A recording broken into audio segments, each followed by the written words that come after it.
আসসালামু আলাইকুম। সবাই কেমন আছেন? আজকের ভিডিওতে আপনাদের জন্য তিনটি সুখবর রয়েছে। প্রথম সুখবর হচ্ছে শেখ হাসিনা সরকারের আমলে ঘটিত ইউনিয়ন পরিষদ বহাল রেখে অবাধ, সুষ্ঠু, নিরপেক্ষ জাতীয় সংসদ নির্বাচন সুষ্ঠু হবে না বলে মনে করছে বিএনপি। ফলে ইউনিয়ন পরিষদের চেয়ারম্যান সদস্যদের পদ বাতিলের আহ্বান করছে দলটি।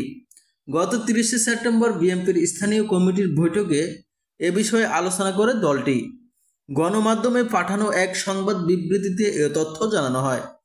মহাসচিব মির্জা ফখরুল ইসলাম আলমগীর স্বাক্ষরিত এক বিজ্ঞপ্তিতে বলা হয়েছে, শেখ হাসিনা সরকারের আমলে গঠিত ইউনিয়ন পরিষদ ভেঙে দেওয়ার তিনি মনে করেন, প্রহসনের মাধ্যমে গঠিত ইউনিয়ন পরিষদ প্রতীত সরকারের হাতিয়ার হিসেবে ব্যবহার করা হয়েছে। এই ইউনিয়ন পরিষদ বহাল রেখে জাতীয় সংসদ নির্বাচন সুষ্ঠু হবে না। দ্বিতীয় সুখবর হচ্ছে দেশের 493টি উপজেলা পরিষদের চেয়ারম্যানকে অপসারণ করা হয়েছে। তাদের দায়িত্ব পালন করবেন উপজেলা নির্বাহী কর্মকর্তারা। স্থানীয় সরকার মন্ত্রণালয় সোমবার সংক্রান্ত এক আদেশ জারি করছে।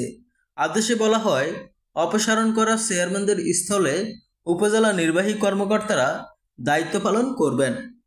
তৃতীয় সুখবর হচ্ছে পুরাতন চেয়ারম্যান মেম্বারদের বাতিল করে আগামী 18 মাসের মধ্যে চেয়ারম্যান মেম্বার নির্বাচন হতে পারে। সারা দেশে 4,500-এর উপরে ইউনিয়ন পরিষদ রয়েছে। এসব ইউনিয়ন পরিষদের বেশিরভাগেরই নির্বাচন হয়েছে 2 বছর আগে।